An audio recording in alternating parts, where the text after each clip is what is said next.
Hello and welcome back to Up the Villa podcast for our second part of our Euros preview coverage. This episode, we're talking solely about England. England are in the little pod room for me. Got some little red lights on down here as well. So just getting in that little bit of a spirit as well. The wall chart's about to go up as well. So we'll be filling that in every single evening once the games are finished. But England... And we didn't predict them to win it, but I want to now talk about how we are going to play and who is going to be in the first lineup for Gareth Southgate for our first game. And I just want to touch on how we're feeling about the squad, about the balance, about, just how we feel as England fans going into this tournament then. So, Ryan, how are you feeling about England's chances before we get sort of like into the team and the lineup? On paper, we've got a great squad. I think the defence is slightly unbalanced. His selection in that, but you work your way back from the top. Harry Kane, Bundesliga top goal scorer. Behind him, Bellingham just won the Champions League. He's surrounded by Foden, who's just won the league. He's been brilliant. Saka, Cole Palmer, Declan Rice. The names and the quality they possess and the top level football they've been playing all season is brilliant. And it's one of the reasons our name is touted as favourites for the tournament. I'm just very nervous about the defence and how we build up from defence. We're going to be facing, particularly in the group stage, teams with low blocks. And I just feel it's all very disjointed. For me, balance is fundamental for a top team. And seeing Trippier at left back the other day and going forward, seeing Walker start right back and then Trent come on and Trent move forward, and the centre halves not knowing his best pairing. I just do not feel he's settled on a back four or a back three with wing backs. And I'm very, very intrigued to see on the first game, how we do line up and how we set up positionally, because that's the thing that's giving me pre-tournament nerves at the minute, that back line. After that, if these guys can click, like if these guys can come together up top, it could be devastating. The firepower in the final third could be absolutely devastating. But without that build-up and that movement and moving teams around and getting these guys in space and letting them create, then they won't be able to create, will they? They won't be able to score goals because a low block them out, disjointed with, I'm nervous defensively on how we approach this tournament. I think as an England fan, especially, you look at England teams in the past, and that defence has been probably one of the strongest areas of our team. All those good, proper centre halves we've had. Terry, Ferdinand. We've had some absolute brick walls at the back. Even our fullbacks have been expressive and dynamic. Ashley Cole, prime Kyle Walker. And like you're saying, this defence, does bother me a little bit. And I think when I initially saw the squad, I thought, do you know what? I like it. I like it because there's a lot of players in form, because we get to see these players week in, week out. So we get to, we know them all, don't we? We know how good they are.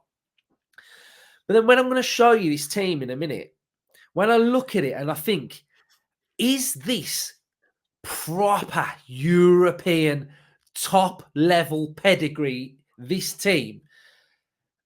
I'm not sure it is. I'm not sure it is. Justin, how do you feel going into it? Right, I feel that the front six are good enough. I'm not concerned at the moment with the front six, because I think whatever permutation you pick out of our midfield and attackers, we can match anybody, and we're good enough to score, to create, to win games. I'm totally with you guys. The back five is where, in my opinion, that's where we go deep in this tournament. If we can get the right combination of the back five, I mean, I think the keeper picks itself, but I think the back, let's say the back four, if we get the right four defenders in, and I would pick if whoever he goes with, and I've got my thoughts on that going forward when we start, but whoever he goes with in game one, stick with them because they need to build a relationship. And you can't go against the French team, the Germans, the Portuguese, the Spanish team, the Italians with a disjointed, don't know who's playing that one, who's playing it, he's coming in, he's going out. You stick with the back four and you hope to God that they click and then first three games they build up a rapport and a camaraderie that can get us through the really, really tough games, because no doubt about it, we are going to come up against teams that are going to cause us huge problems. So we've got some very, very, very good defenders. And if they can play to their potential, they're good enough. But they've come in cold into this tournament. We haven't got a back four that's settled. That's the big concern for me. But I've got thoughts on how we address that when we come to the team. Right. So what we're going to do here now is took my time with this. So what I've done is I've got the whole squad in roughly every sort of area. Now, our formation could change. So, for example, if you play Rice, Bellingham, and Mainu, then Foden will go on that left-hand side potentially. So, what we're going to do is we're going to blitz through it. We're going to take away every player and leave Southgate's first 11 for the first game. So, easy. This is, for an example, Ramsdale's out, Henderson's out, Pickford's left in. Left back, you've got centre halves, and then you've got holding midfielders, you've got left-sided winger, right winger, strikers. So early on, I'll start off with the left-hand side, and then we can all work our way across. Problem I've got already is Trippier's going to be starting the first game. Luke Shaw's in the squad. Luke Shaw potentially might play in that second game. Now, Luke Shaw hasn't played a competitive game since February, and we're about to put him in the Euros. That already bothers me slightly anyway. So I don't know Ryan, what do you feel about Shaw and giving him time to recover? Do you think that's risky or? If he had got injured a month ago, no. But the fact that he's been out since February concerns me. Like, really concerns me, because looking at him physically from the outside, I always feel like he needs a run of games to get up to speed. Now, if you've been out for that long and you are trying to get up to speed in an elite international European tournament, you're like a lamb to the slaughter for me. Yeah, I'm not even considering Shaw at the minute, to be honest. Not even considering him. Neither would I be. And, again, when we're talking like this, we're talking about the highest quality in European football that we're about to come against. We've already done who we could potentially play in the semis, etc. So who's coming our way potentially. Justin, don't get me wrong, Luke. If he was fit, first choice, left back. Yeah. 100%. He's a top quality player, but it's purely fitness based decision. I'm a bit different to you guys. I think he obviously is not fit for the first game, but they would not have put him in this squad if they didn't think he would be ready for that second game. That would have been 1,000,000% nailed down. You will be ready for that second game. He must be very, very, very close now. So he must be doing a lot of physical work. He's that side of it must be absolutely fine. So for me, Trippier plays the first game, and then you have to play Shaw from then on and hope he gets up to speed in them other two games. Like I said earlier, you pick your back four. We haven't got a choice at the moment with left back because he's not ready for the first game. But once he's fit, you put him in because we need a left back to play left back because we need that balance in this team. Well, he's the only left. He's the only left-footed there as well, isn't he? So he comes in and else, he plays. It's a gamble. It's a risk. I totally understand all your concerns, but he has to come in and play as soon as he's fit. Yeah, I think we can all agree Dunk's out. Next one is head and heart I think, for me, especially. My heart is saying Konsa, but my head is saying Southgate's going to put Guay in there. So I think Konsa will be on the bench. Ryan, what do you think? Yes, Gay has sort of been involved longer, hasn't he? He's been playing alongside John Stones that Konza hasn't, but Konza has looked very, very comfortable at this level, and I feel like again I resort back to the build-up the other night when you come on the second half. You know, he's a lot more advanced. He was taking possession of the ball, and he was the key pin that was linking the play left to right. And I feel that Konza's one of the most comfortable at doing that, more so than the rest. So I'd have Konza in my team, but my back will look different. And I'll talk to you about that in a bit. But getting in Southgate's head, you've probably got the correct two on the screen. Yeah. So I already know what Ryan. I think Konsa will play. I think Southgate pick Konsa. Do you? Oh Yeah. no, I'm not sure on that one. What would you do right back then? Because I know what Ryan. I think I know what Ryan wants to do. What do you want to do, Justin? Kyle Walker. For me, Alexander Arnold doesn't get in this team at all. Ryan, and that's controversial. I know. Are you thinking Southgate can harness some inner Pep Guardiola? Not Pep Guardiola, Unai Emery. Unai Emery. The problem we've got on this podcast, we have been schooled in Unai versity. We've been Unai Emery'd, and when I was initially looking at this lineup, I think Trent needs to be in this team, and I know Justin doesn't rate him in midfield, and I'm not sure about him starting alongside Rice in midfield, but I think we need his passing range, especially for this group stage. Like his ability to ping the ball left, right is sensational, absolutely sensational. So I was sort of looking at him at right back, but moving up alongside Rice when we're in possession of the ball, creating a pivot like that, and then having three centre halves then. So instead of Trippier, I'd have a Konza. So you'd have a Konza, Stones, Gay, a back three. That's how I think against the lesser oppositions where we're going to dominate the ball, have lots of possession, face the low block, try and break the low block. I think that gives us a very nice back three. They're all three of them comfortable on the ball and to start spreading out to the midfield where Trent has stepped into and you utilise his ability to pass the ball. Obviously, Kyle Walker is fantastic, but I'm just thinking for these first few games where we're going to look to dominate and open teams up, I just feel that gives us a nice base there to get the ball forward. Yeah, can I put my go on? I do like this, but and I'll tell you why I like it. The reason why I like it is because I think it stops us from playing two deep line midfielders. And for our group, as England, I don't think we should be approaching games where we've got a back four, two holders, because what that's going to mean is it's going to mean one of our players further forward potentially will have to play out of position.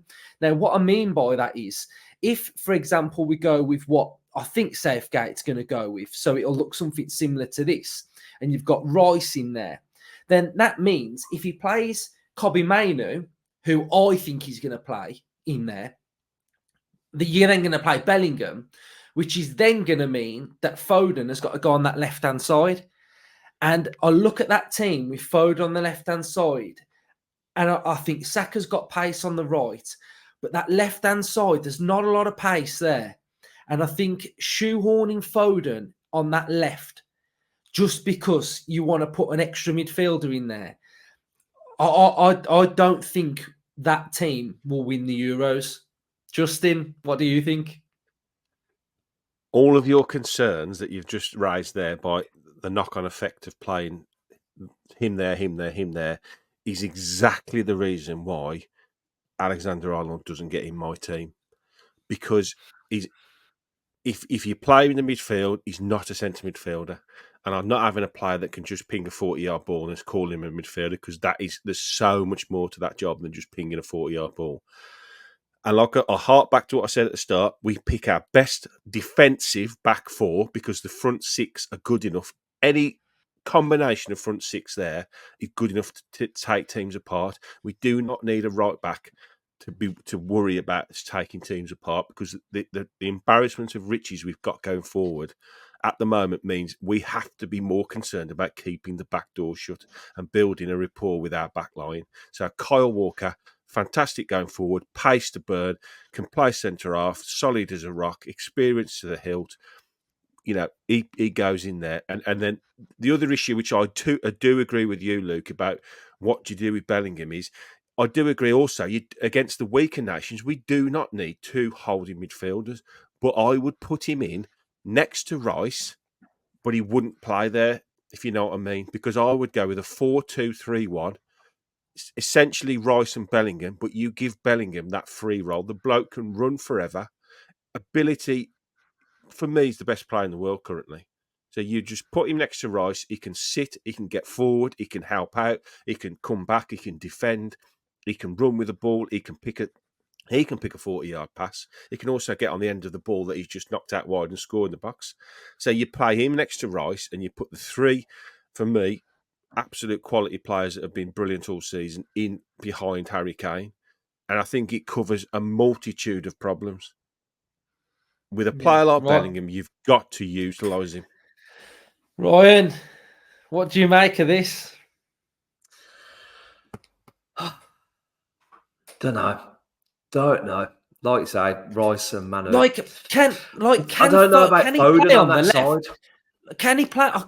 Like, he normally plays on the right for Man City, and he'll drift inside and play in this area here. Mm-hmm. So I think Manu, he makes this team have a bit of a problem. I think if you're going to play him.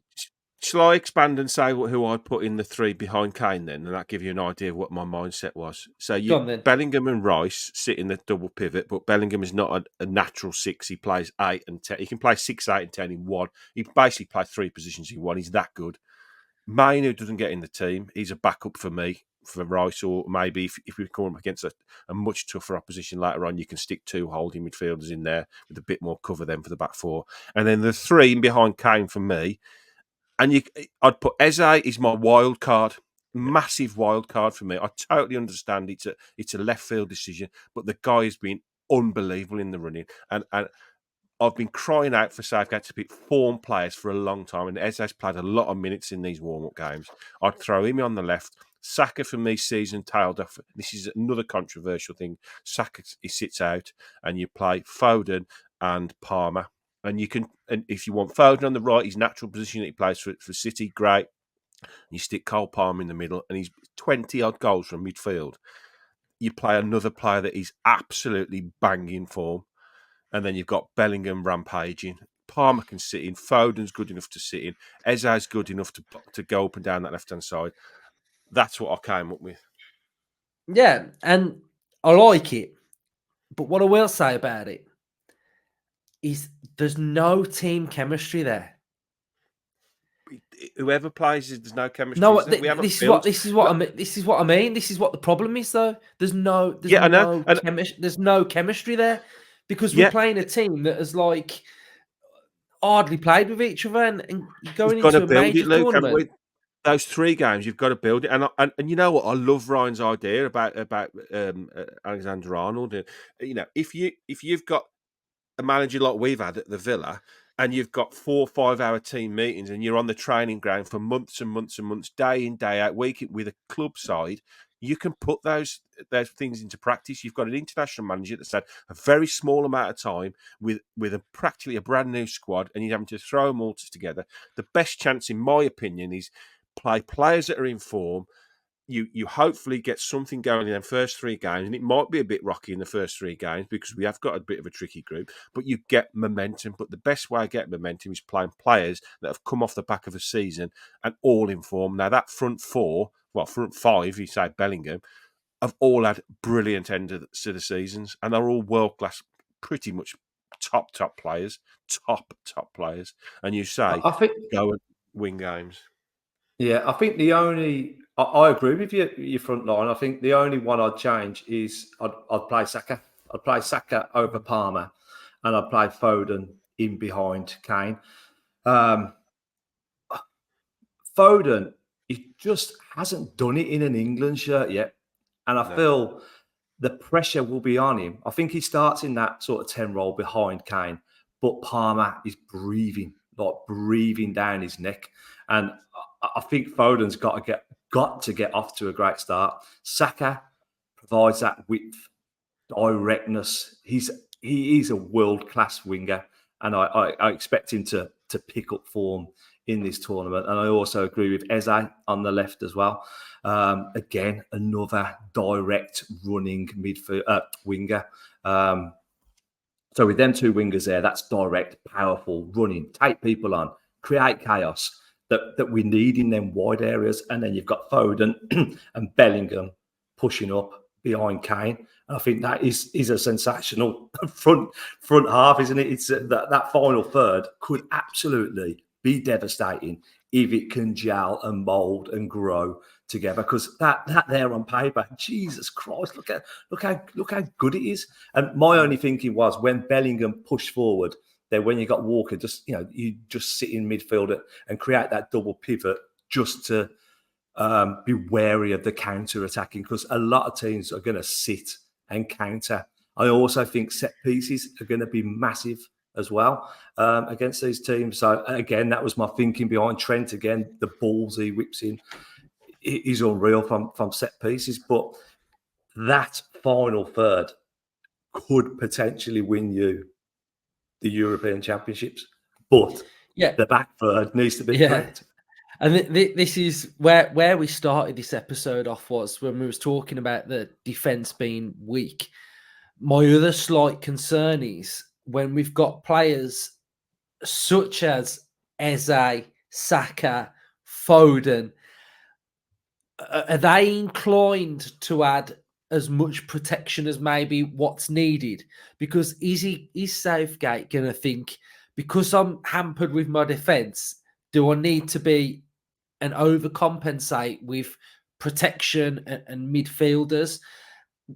One player I do think he might go with, and I've already put him on the screen before, was Gordon. And the reason why I think he might go with Gordon is for the protection and the defensive side of things. That's an option that I've got a sneaky feeling he might start that first game, Gordon. Anyone else got any thoughts on Gordon? He excels on the break, on the counter. He excels when there's space, and there's not going to be space. That's why the trickery of Eze.